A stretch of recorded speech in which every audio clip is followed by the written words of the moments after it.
Hello everyone, this is Void Spirit. I'm here to bring you guys amazing fanfiction that you will surely enjoy. But before we start, please subscribe and like the video for more amazing content. CH-78.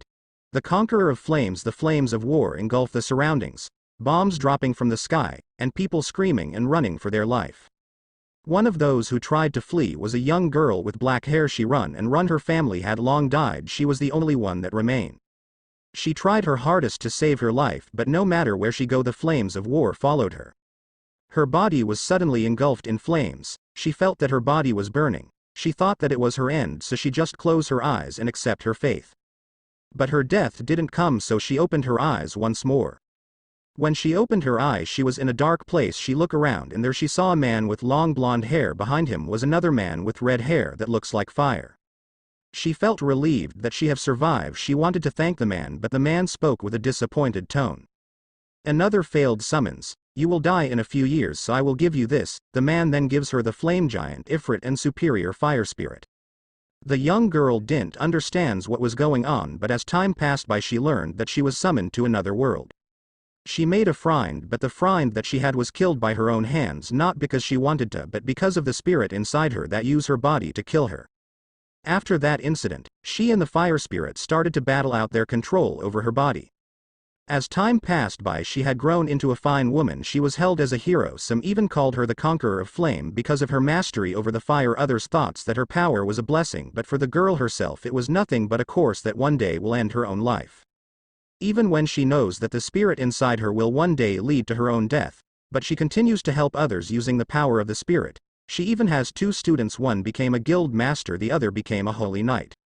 She continues to be a teacher for more years, and she found 5 children. Those children was the same as her. They were also summoned only to be cast aside, and people label them as a failure. She also knows that the children was waiting for their death, so she decided to head on a journey to find the man that summons her and ask him for a way to save the children. On her journey she finds 3 individuals. The 3 might be called an idiot who is always prone to danger. They headed towards a place called the Great Jura Forest to investigate the disappearance of one of the calamities of this world, namely the storm dragon. Their journey was going smoothly until one of the party members poked an ant nest and they were chanced by the ants. The girl then fights off the ants, and when she thought that she killed them all, one of the ants tried to attack her. At that moment black lightning came down from the air, and the ant that tried to attack her was turned to ash. After the smoke that the lighting created cleared out, it revealed a slime that is holding her mask that had fallen from the girl's face. The slime then takes them to the village where the slime rules. At first they were surprised, since slime was supposed to be the weakest monster, but the slime that is with them was strong. The slime was even stronger than any of them. The slime gives them food and a place to rest. After eating, the girl went up on the hill in the forest to see the village of the slime. The slime approaches the girl and she grabs the slime. They both chats for a while until the slime got asked by one of the people of the village to talk. After the slime left, she became sad. Even though they only knew each other for 1 day, she felt a strong connection between the two of them. She felt relaxed when she was with the slime. Even so, she also felt sadness from the voice of the slime, but she didn't ask why. Before the slime left, the slime showed her the memory of her old world after the war happened, and she saw the development of the city and people laughing and enjoying their time, which made her happy. Even so, she knows that her end is near. She wanted to leave the village as soon as possible, even though she wanted to stay by the side of the slime that she meets. But before she can leave the village, she lost control over Ifrit. She thought that it was her end, but the slime saved her. He removes the Ifrit from her body and give her a new one. When she asks the slime why did he save her, the slime didn't answer, but interested transform into a human that greatly resembles her. The only difference was the hair color and her eyes. The slime then share all of his memory with her. She saw the two of them falling in love, only on be separated by death over and over again. She saw herself die in the slime's hand multiple times. She now understands why the slime has a sad expression. She felt sad. She felt guilty because the slime suffered because of her, but the slime said that it was fine. The slime then told her the only way to save her permanently was to find her reincarnation, but to do that the slime needs to go back to the time where he came from. She asks the slime to stop pushing himself just for her sake, but the slime's word makes her unable to repose. My life is nothing without you. I know that I am selfish, but I want to be with you no matter what. That was the slime words. She understands how much she was to the slime, so she didn't stop the slime. Before the slime goes back to the timeline where he came from, they both spend their time together. She became strong and both of them fall in love again to each other, always having each other back, sleeping together, eating together. They both shares the burden of each other. They stay like that until the time when the slime needs to get back. Before leaving, the slime kisses her before he left. After the slime left, the girl sealed her memories inside her ultimate skill, wisdom, King Raphael, that she obtained after she evolved into a true hero. She also sealed all of her power inside the ability that resides inside her soul.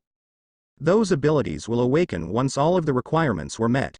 On a hill, a girl with long back hair tied in a ponytail was standing looking at the city below her. "It's this place again," the girl said. "Quite lovely, isn't it?" A voice rang out from behind her which made her jump away a little. When she turned back, it was the boy with long bluish silver hair. As usual, his face was blurred. "Who are you? What is this place?" the girl asks without hesitation. "You will know who I am when the time comes, and as for this place, this is a place you created because of your desires to know who I am." "What? This place is nothing but a dream, a test that you have to wake up," the boy said as he walks away.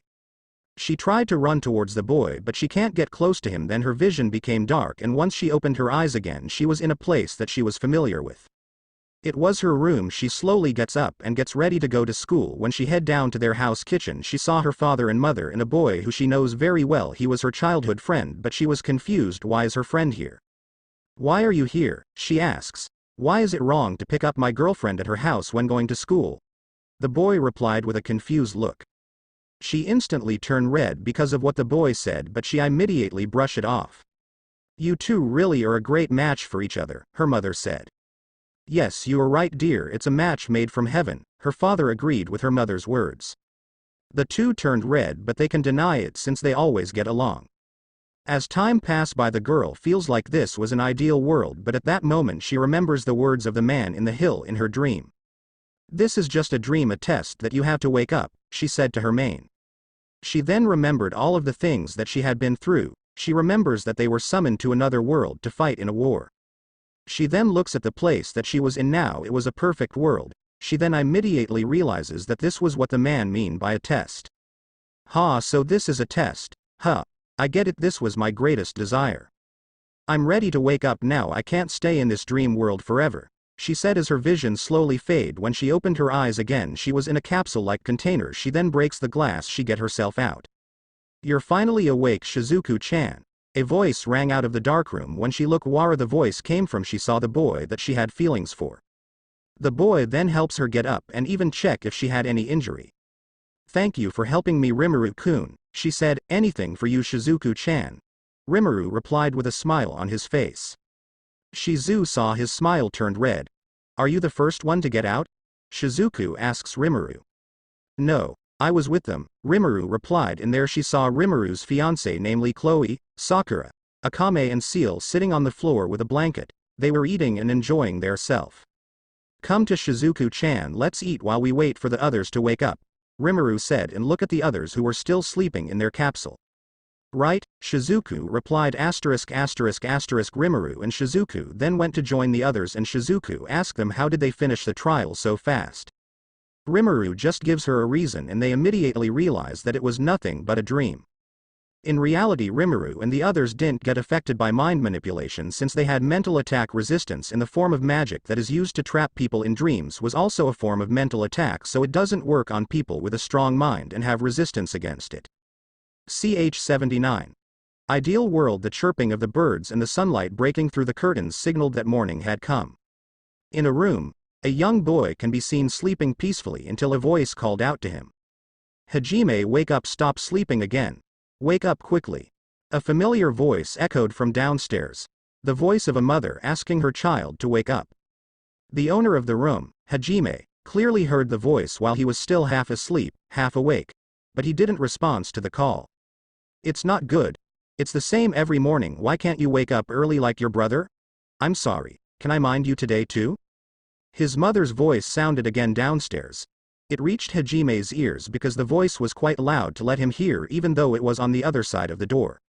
Regardless of his mother's voice, knowing who his mother was talking to and what was going to happen, Hajime still had no intention of waking up obediently. After all, Every morning is happiness for Hajime. Knock knock. A knock on the door can be heard. However, since there was no reply, the other person understood the reason and immediately opened the door. The person called the boy who sleeps gently while moving closer to the bed with small steps. Wake up, Hajime. Still, no reply. For a little while longer, he wanted to listen to that voice until he woke up completely. Hajime, wake up. If you don't wake up. She gently shook his hand. A small hand reached up where Hajime's futon and cheeks began to be caressed. I'll attack you. In a sensitive way. I'll wake up. So could you please stop saying naughty things in the morning?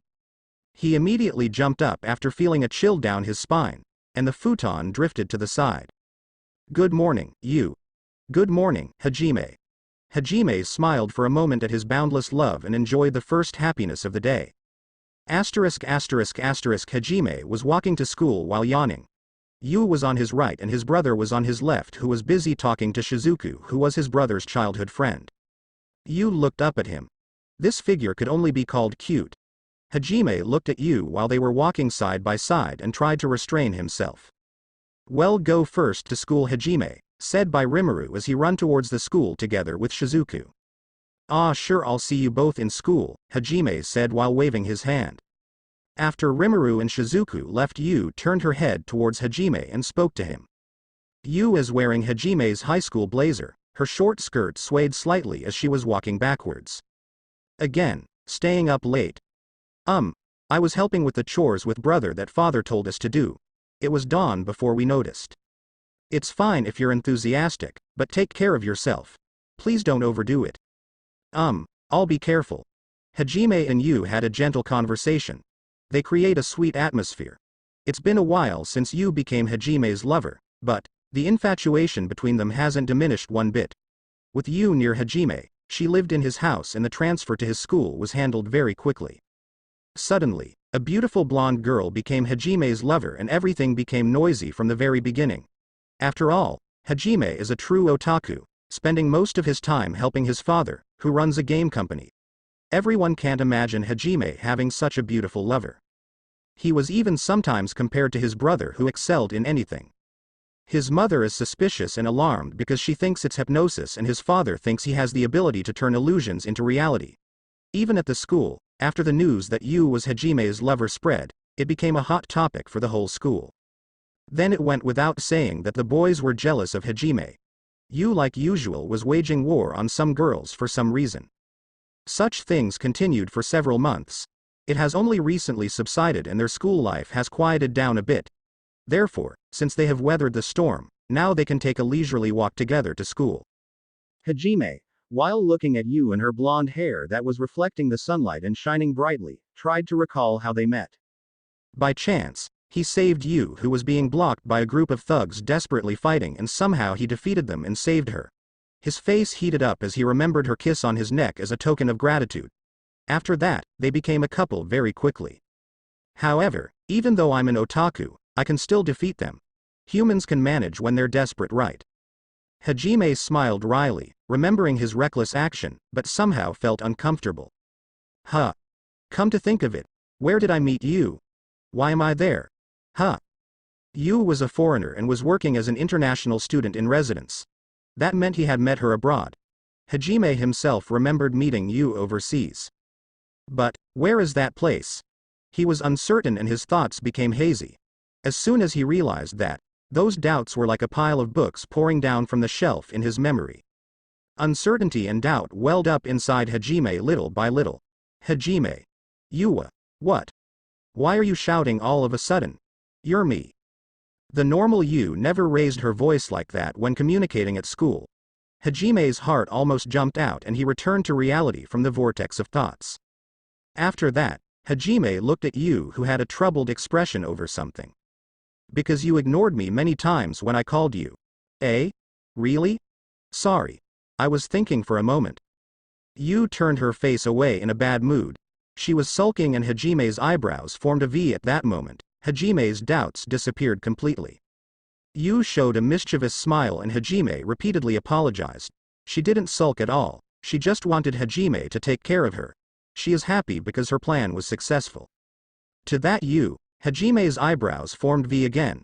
I'm done with this girlfriend, and he wore a troubled expression with a smile. However, he didn't show any discomfort in his expression. He is more than happy. While beautifully turning her body towards Hajime again, Yu walked parallel to Hajime and said something in a low voice. Go to sleep. In happiness. Look at only me. That voice did not reach Hajime's ears. While Hajime looked at Yu, who was leaning close to him, his eyes softened. When Hajime went to school and changed shoes on the shelf, a soft touch was transmitted to his back. Someone must have lunged at him, and that feeling is bliss for any boy. Hajime-san. Yu-san. Good morning. N. Good morning, Shia. Yuwa. Shia-san. Let me go. I always tell you not to hug me when you say hello. Impossible. Taking my happiness away like that. That's mean. If that's the case, you have to take responsibility and marry me. Anyway, let me go. Hajime took a few steps away and looked at Yu. The light is slowly disappearing from Yu's eyes. She's watching without blinking. Shay pick to Hajime. He tried to pull Shia off his back while not feeling happy at all in the place where he was pressed. Shia is also a foreigner like you and went to Japan to study abroad. By chance, he helps her and her family who are being attacked by a bunch of thugs, and she repeatedly shows her gratitude by super physically interacting with him. They continue the day. He meets Shirazaki Kaori, another girl who has a crush on him. Sure, there was trouble here and there, but they managed to take care of them with ease. After school, they returned home together. While he said that, she smiled like a flower in full bloom. She was happy from the bottom of her heart. If you think about it, when Hajime saw that smile for the first time, he collapsed. Likewise, the oath was made on the day that crossed the line between life and death, upon entering this world. They swore to protect each other, destroy everything that stood in their way, and return to Hajime's hometown together. His instincts told him. Right on the verge of his sanity slowly disappearing in the sweet mist, Hajime recalled the important oath, shoved the something that looks like you, that was hugging him, and stood up. Ideal lover? Sweet, sweet words. I'm stupid. Hajime covered his eyes and clenched his teeth. If you don't, you won't be able to forgive yourself. I forgot my promise. I was almost blinded by this world. I'm disgusted with myself. Hajime punched his cheek with all his might to punish himself. Though Yu was surprised by his actions and held out her hand. Bashi. It was knocked away by Hajime's hand. It was knocked away by Hajime's hand. Yu grasped the hand that was thrown away with her other hand with a sad expression. With an expression, probably made by that great labyrinth. Don't joke with me. Hajime spat out the word carnage. Hajime. What's going on? Yu's question was ignored, and Hajime threw a sharp look at Yu as if he had become a different person. Nah, Yu. Yu is important to me. I don't need anything other than her. Hajime, I'm so happy. Although Yu was confused by Hajime's sudden words, her expression immediately relaxed. However, in contrast to those words, Hajime's gaze sharpened even more. What if I told you to kill someone, would you do it? If Hajime wished for it. You said as she nodded without hesitation at Hajime's words. Even if it's Shia, Kaori, Tio, or even Mayu. If Hajime wishes it. Almost perfectly embodying Hajime's ideal Yu and carrying all his wishes. To such a girlfriend, instead of being happy, he wore an excited expression. He muttered in a low voice. I was swept away by that thing, it can't be. And, with a sly look, he said. Is that so? I see, you bastard. As soon as he determined that Yu was an imposter, Hajime's appearance changed. From the appearance of a black-haired Japanese man to a boy with white hair. TCH. I fell into a trap with just this. That's why vigilance is indispensable in the Great Labyrinth. Or rather, Haltina is an illustrative example, isn't it? Yu walked towards Hajime, who was cursing, and she turned towards Hajime with this vanity expression. Stay here? If Hajime is here, he'll be happy. Shut up, imposter. Don't call me by my name. Why? I'm Yu. Hajime's lover. With that, he will be satisfied. I will never love an imposter like you. At that, Hajime felt a cold and dry texture on the back of his head. This feeling instantly brought the half-asleep Hajime back to reality. This place is. He shook his head to dispel his loss of consciousness, then quickly stood up and checked his surroundings. Yo, you're back. Hajime looked at where the voice come from, and there he saw his brother standing. Hajime then broke the glass on his capsule and came out. How long was I asleep? Hajime asks. Maybe a couple of hours, Rimuru said. I see, where are the others? Hajime asks. Rimuru then points his hand at a capsule that contains you, Kaori, Shay and the hero party. Where's Yagashi?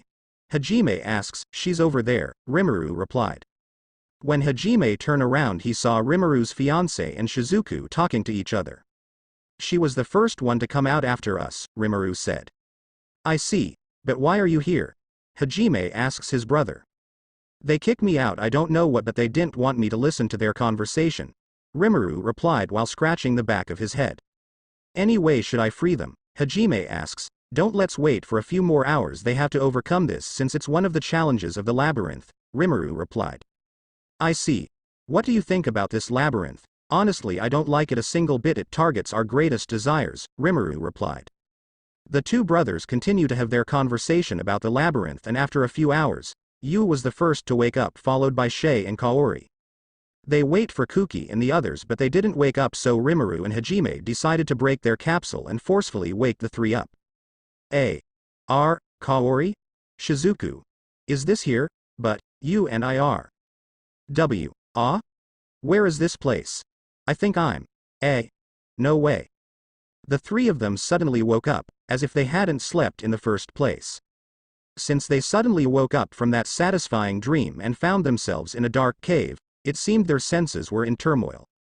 You three really enjoyed your dream, Rimuru said. They seemed to sleep well. Hajime saw just as Hajime called out to them. A magic circle appeared in the middle of the room. It will probably appear when everyone gets off the capsule and forcibly teleports them to the next round. The Kuki and Suzu were still unstable. Ryotaro didn't seems exhausted. Rimuru and Hajime wanted to let the Suzu and Kuki rest for a bit, but that seems impossible. Amanogawa, Taniguchi, there's no time for you two to be nostalgic, get ready to go. If you can't, your dreams will stay behind. Hajime said. I see. That's right. The next second, the light from the magic circle flared up and filled everyone's vision.